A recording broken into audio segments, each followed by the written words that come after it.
you just want to decrease it. You just want the growth in your head to be smaller. If you language it to yourself as, I've got this thing talking in my head and I would like it to stop it. I would like it to quiet down, and I'm going to practice self-inquiry. I'm going to practice meditation. Personally, I find it more convincing than just thinking, oh, there's just thoughts in my head and maybe they'll go away. Well, and you can, as you begin self-inquiry, if you're diligent at doing it, you can find things getting better very, very quickly. It's not like nothing happens for 10,000 hours and then you get a flash of lightning. You can see your life getting better. You're less conflicted. You're less constricted in your life as you work with people, talk to them. You see yourself reacting in a different way, less extremely than before. So you can see your behavior modifying as you begin to just question, is this I a real thing? Just try to look at it. And along the way, you may find, as somebody mentioned earlier, that the brain's kind of taken over. The brain kind of finds out what it likes in all this stuff, and it will begin to do this process itself. We like to think we're in charge of this process, but in reality, we don't have a clue what the brain is doing right now as we sit here. We have no way to interrogate it, watch it, understand it. We don't know what the neurons are doing. We don't know what the chemicals are doing. We're just sitting here on top of this giant processor elephant. It's a little tiny rider, believing we're somehow in control. But the brain's running this show. If we give it enough data, like we're just talking about, it will find a way to work this problem out. And they're pretty routine about it. They all solve the problem the same way, pretty much. Wonderful. Should I come in with a question now, you guys? Go ahead. All right. I have one from Katie, and I'm going to read it for her. She asks, my question is, what's the difference between repressing thoughts and accepting and letting them go in meditation practice? Well, you can do both. I mean, you can watch thoughts very carefully, and you can even, there's an exercise called Heisenberg uncertainty principle. The idea being, if you watch very carefully as thoughts arise, if you watch carefully enough, you can stop the thoughts. You can really stop them in their tracks. This is not easy to do, but you can stop every thought before it arises. So that's stopping them. You can also try other suppressive techniques to block them out with different energy, different kind of processes you can do, different exercises you can do to just shut them down.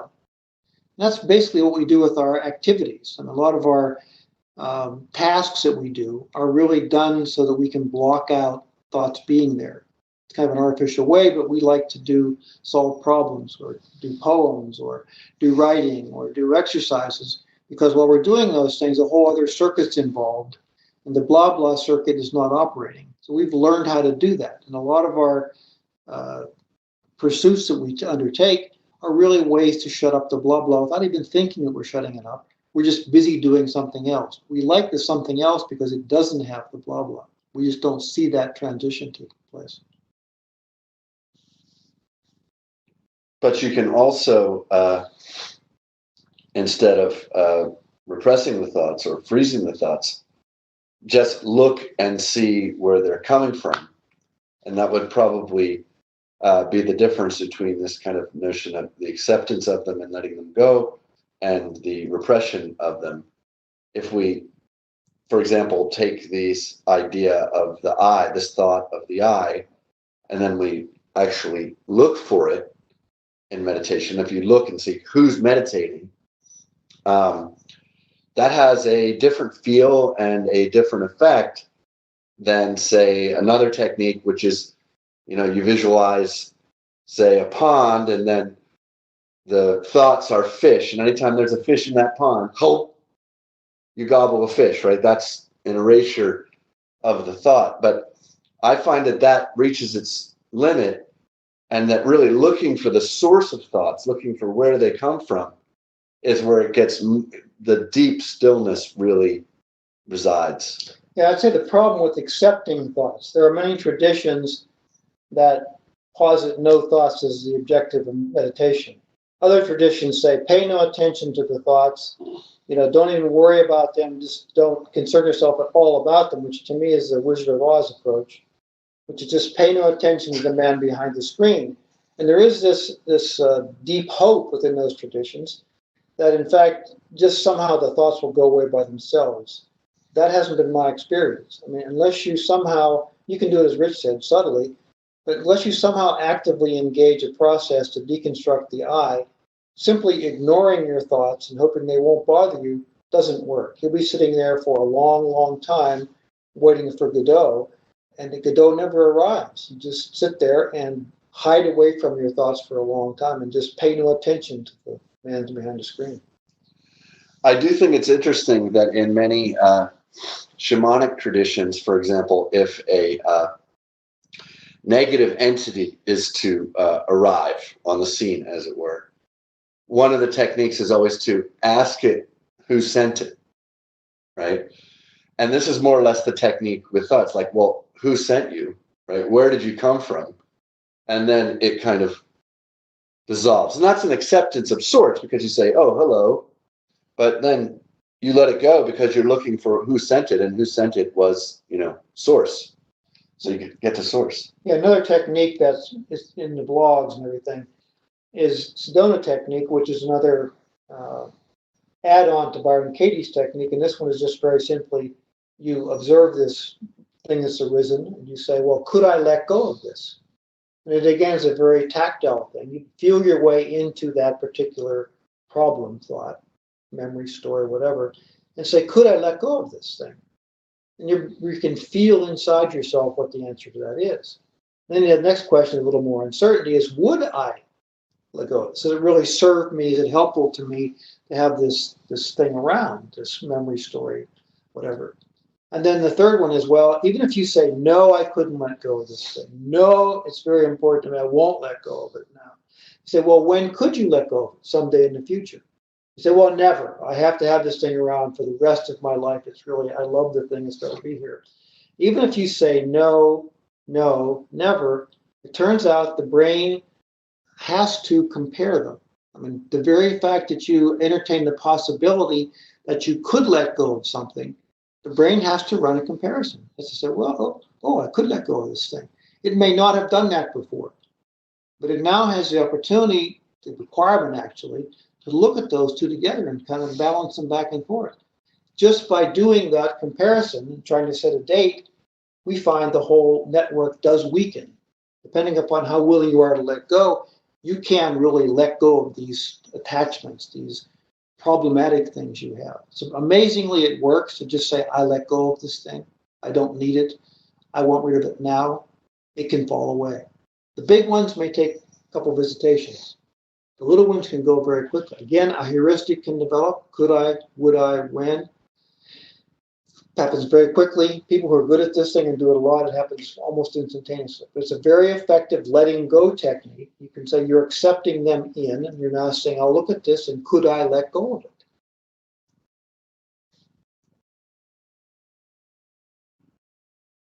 Wow, it's very cool. It seems so easy. It's surprisingly easy. And I think the hardest thing, and this is really found in Jungian psychotherapy. I mean, the interesting thing is, it is so easy. People can't believe it's that easy. You mean just by having this dragon, this fire-breathing dragon in, and say, oh, could I let go of this? And you say, well, you're the one holding on to this one. There's no stone tablet any place that says you have to keep this horrible thing in your consciousness. It's there for some protective reason. You stored it some time ago because you believed it would protect you from harm. That may have been 25 years ago. It may have no validity whatsoever. It's just an old story you're running. You can let go of it. You really can just let go of it. Just like you let go of a leaf. It can just fall out of your hand and go away.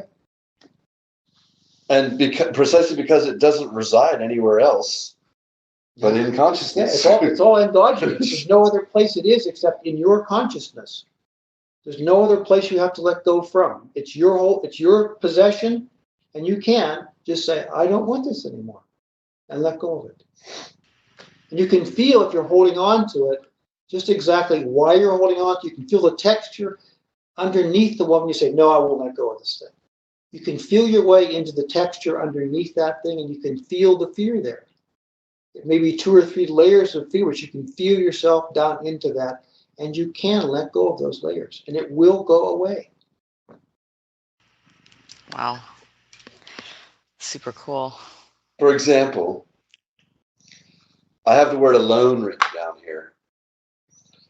A deep one that I didn't think I could let go of was this kind of feeling of being alone. Like you might imagine that for a lot of my life, I felt kind of like a mutant, like a stranger in a strange land. I think we all do to a certain point. And there was the kind of story in me that I couldn't accept that. I don't know where it came from, maybe when I was a child and I was alone and it felt, I thought, frightening, and being alone was something that there was no possible way in which I could accept.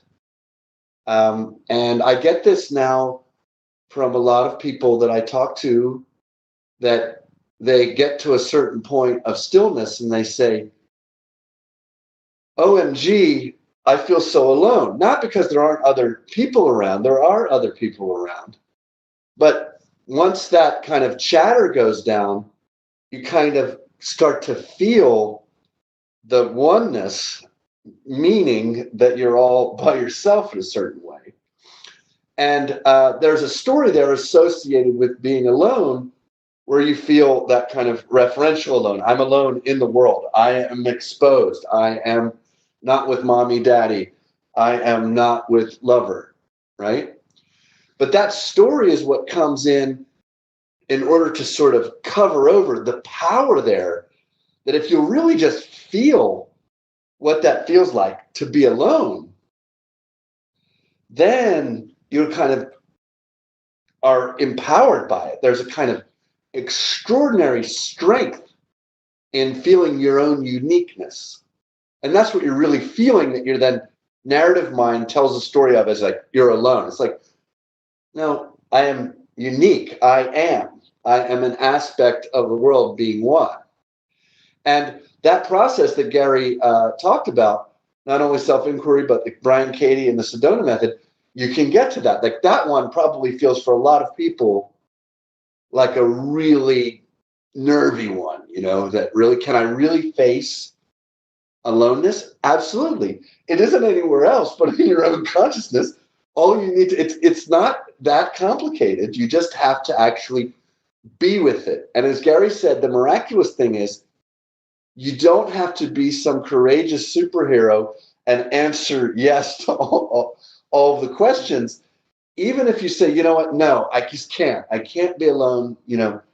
I need this kind of fundamental contact with reality and other people. Your brain goes off and starts doing the comparison, and all of a sudden, it's a possibility.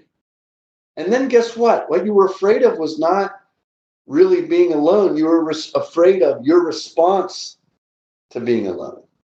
And you can feel the strength there actually in your solitude. I know that's not a popular one, but that's why I brought it out. Yeah, and the other side of is alone is you become all one. Yeah. And what's happening inside the brain, we have a very good understanding now of what neural circuits generate the sense of an I, a sense of selfing. There's 11 centers, and there are 2 main core nodes, and there are 2 side networks. And those 2 side networks, one of them generates the sense of you in time, you as a creature who lived in the past and is going to live in the future. The other circuit creates a sense of you and others. And as the brain begins to disassemble this circuit, we do inquiry and Sedona, letting go, and Byron Katie inquiry and such, you find that in fact the I starts to disintegrate. And this network starts to become not so coherent, not so strongly held together. And what happens is the brain, you're beginning to feel this sense of this me and other begin to fall away. And you get this seeing of, it's not so clear the line between me and others. It's kind of like they're more like me. And it becomes, you're moving towards, the brain is moving faster than what you are, towards all is one, which is one of the great mystical experiences, one of the great pharmaceutical experiences. And the other one is this now, now, now. The circuit that creates you going through time also is breaking up. And as it breaks up, you have this sense of only being now. So you're only now, now, now, and you're only one. You are all, everything is one thing. You are all one.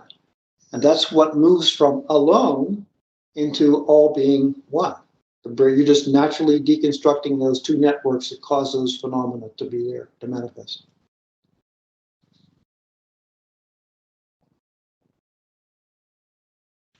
Wow. Great. Katie was thanking you for the thoughtful response to her question about repressed emotions, and that was really amazing. I don't